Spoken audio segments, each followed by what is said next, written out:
What is up, Mickey Squad? It's your boys back at it again with another banger.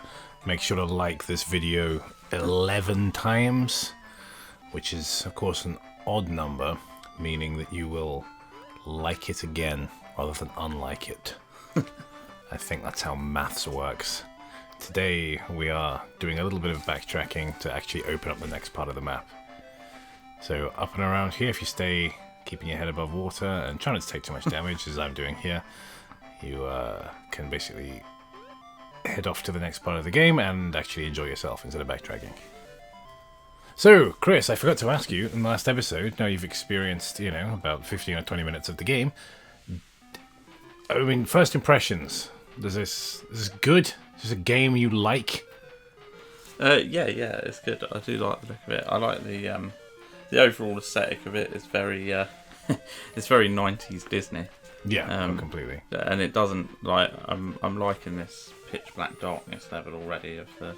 That's a fun gimmick. Yeah, and we will see that again later on in the game as well. Like, it's a good gimmick.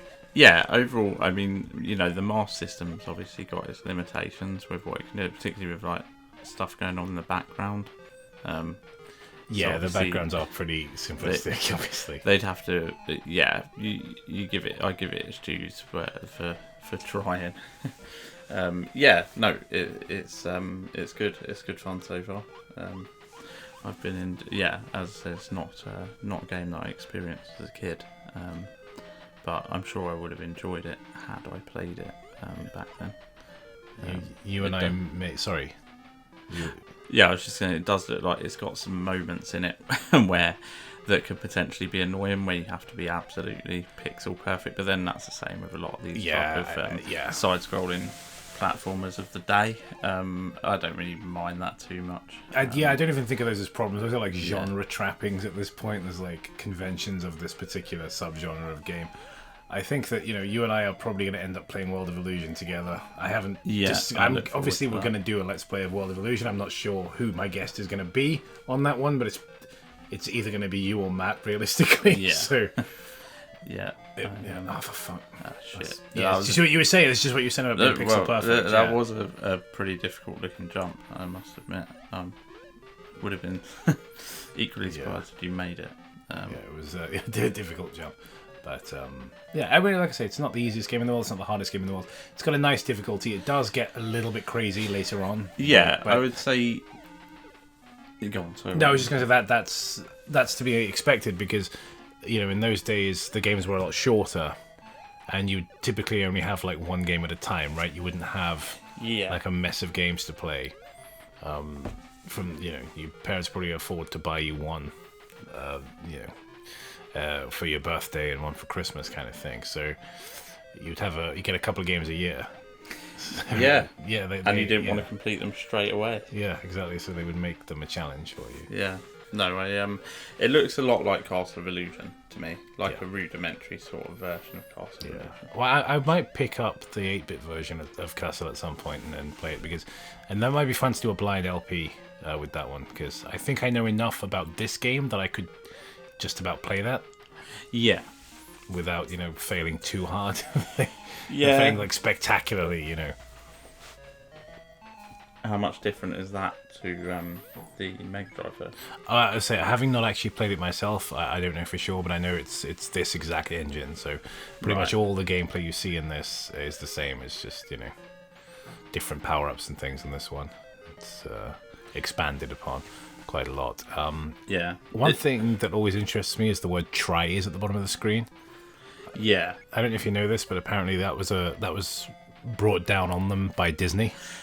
I think I have heard this story, so I didn't like the word "lives." Yeah, they didn't like the idea. Yeah, that's the thing. They hated the idea that Mickey Mouse could die.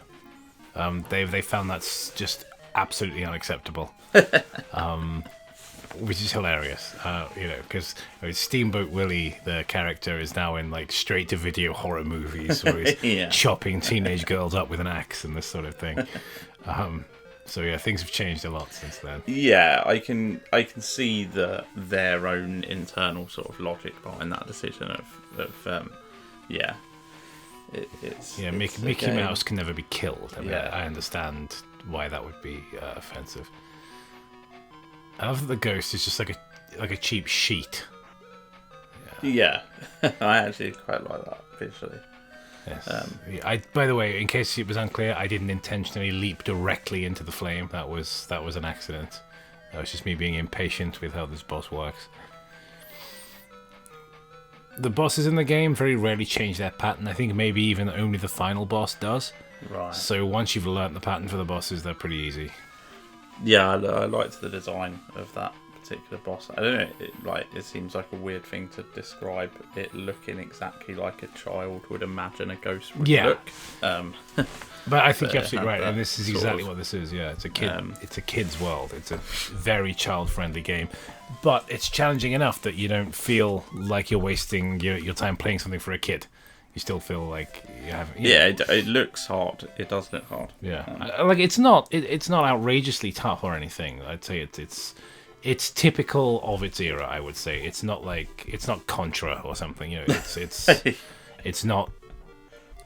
It's not break. That would be a whole new Mickey Mouse game. Yeah, so they would make that now. That's what I'm saying. Like, so long as they use the public domain Steamboat Willie version, they'd make Postal. I'd play that. Yeah, I'd play Mickey Post. I'd play Mickey Mouse in Postal. You know those scenes in Postal where they have like the dark sort of edgy. Fuck's sake, the dark like edgy poems between the stages, but just in Mickey Mouse's voice. On mountains of corpses, you know. I play the shit out of Mickey Mouse in Postal. Although I feel like Donald Duck would be a better fit because he's already had Quackshot where he has a gun. Yeah, I feel like Donald Duck in any sort of first-person shooter would definitely be fun. I feel like Donald Duck has the temperament of the Postal guy as well. This Postal dude. In fact, Donald Duck in Doom. Yeah, Donald Duck is the Doom Slayer. It's even got that nice bit of alliteration. Donald Duck stars in Doom, or Doom starring Donald Duck. And he's like, it would be good if you, with the original Doom, where you used to have the face in the middle of the HUD, and it's just Donald Duck's face like slowly deteriorating, fuming, angry face that he gets in those classic cartoons. Yeah, that would be if someone's good at making Doom wads. Do you want to get ahead and make that mod? Yeah, just crack on. You know what I mean? Time's wasted. So, click out of the video. That's a free one, right? Yeah, that's a freebie idea right there. You get the next one will cost you. But yeah, if you click close on the video and start working on that Doom mod for us, we'll do a let's play of it. Yeah, it's just that you've changed nothing except that it's just got an angry Donald Duck face. That's worth it to me. You wouldn't need to, and maybe the hand. Yeah, you just have his gun. Yeah. And it should look like every weapon should look like the default gun from Quackshot as well. Yeah.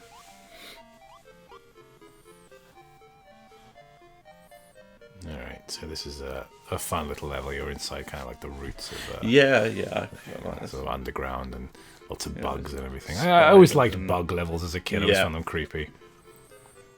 I think it was video games in a way that made me kind of a horror kid. So I grew up on like every game back then had like a level that was in a spooky castle or that was in Transylvania. Yeah. And it would have a bit with scary bugs and everything like this. And like my first like memories of a sitcom that wasn't The Simpsons was probably The Munsters. So and of course games like this had a lot of the kind of haunted forest aesthetic and things like that, where you'd have a level like or the tower in Class of Illusion. Yeah, I like this shrinking ability. It's fun. Yeah, though it's got a sort thorns? I don't want to chance it. Alice in Wonderland-y type kind of. Okay, yeah, the thorns are harmless. That's good. Yeah. Just trying to go by memory as much as I can. Yeah, exactly. Yeah, it's jump on the petals to get across. You don't get chumped by those things. I like the look of the bees as they kind of dive bomb you with the stinger. There's a very difficult piece of platforming in this level. It's not mandatory, but if you want to max out your power bar without going back to an earlier level to do it, one of the things we can do is, you'll see it in a moment. We're going to bounce on top of I think it's a butterfly or wasp or something, and you can't just bounce. You've got to actually like steer while you do it. I'll see it in a minute. Right on schedule. There we go. So you've got to just get the arc just right. So this is to prevent you from like having a chat with your friend and just holding the button down. You know, we can't just sit here and talk about our bizarre Doom modding ideas. Yeah, I mean, I must admit you're doing pretty well at keeping steady on that butterfly. That looks fairly challenging. It's extremely stressful. More so when you know you're being recorded. Alright, I can get through here pretty easy. Yeah, so presumably if you just don't jump when you're on it, you just slide off. Yeah, exactly. You sink with those little things there. Oh, right. With the butterfly, you'll just fall off. But with that little thing we were just on, the sort of dandelion thing, you'll just sink. Yeah, right. Now that I'm full-sized, I can bounce the butterfly there and use it as a platform. Unfortunately, kill it in the process, but, you know. Caterpillars as well. Yeah, I like this sort of aesthetics here, big flowers and everything. I think the game has a lot of imagination in the same way that Castle did. It's got this vibe of what it is of a land of illusion, of sort of hidden doors, giant flowers and things. Yeah. So I think, is it time for the Toy Castle? Yeah, this is good. Toy Workshop stage. I always want to call this the Toy Castle. I'm pretty sure this uses quite a lot of assets from the 8-bit version of Castle of Illusion. Yeah, because you've got the similar stage. Yeah. With the classic sort of toy stage in there. But it's cool. It's a fun stage. It's one of my favourite stages in the game. It's where the difficulty starts to ramp up as well. So you may see me die. We've had one death already. We're not going to have a death counter in this video because the plan is to not die enough times to justify the use of a death counter. Yeah, I like the water pistols. Yeah, that's fun, right? That's a cool idea. It's a fun on gimmick. The jets of it's good. Fuck off. Yeah, when we did Sonic, we ended up having a death counter. But yeah, I don't. How many times did you die? I think either 9 or 10. It was too many. Like more than you should. More than you should on a Sonic Let's Play, you know. Okay, I think that's just to teach you how the boxes work. That one and that. Fucking hell. Okay. You know, rev up that death counter, please. Yeah, we're not going to need it. We're not going to die enough to justify the death counter. Also, I am a sucker for any game that lets you walk on a piano and then it plays little notes when you do it. That to me is just, ever since I was a tiny tot, I've just loved that in games. It's always been like a personal favourite thing.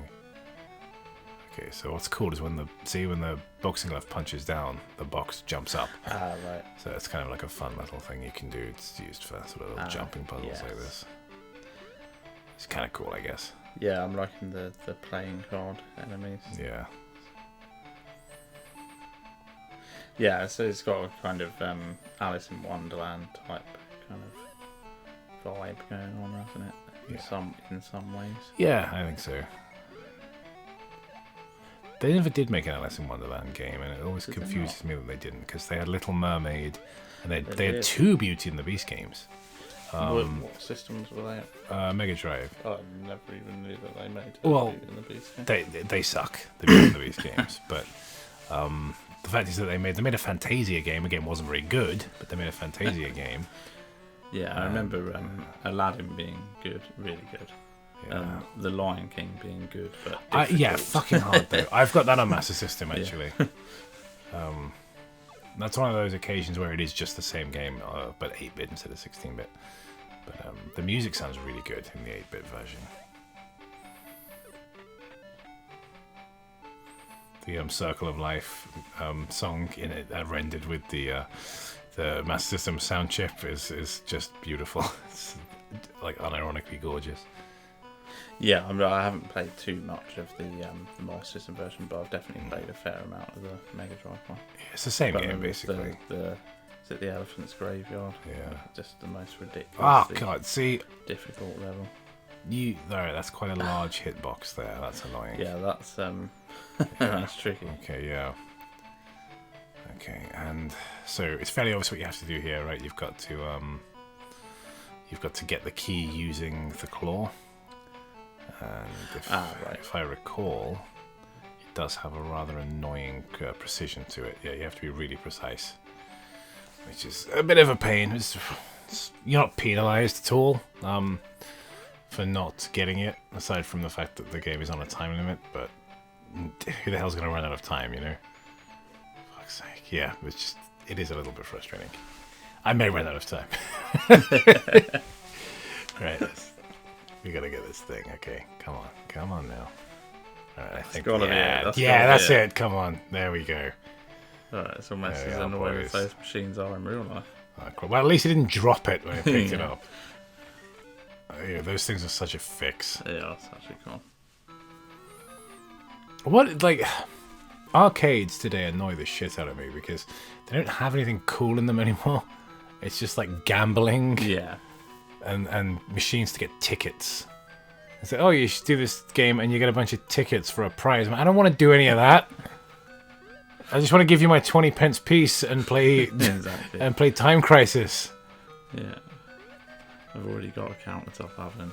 Don't need another one.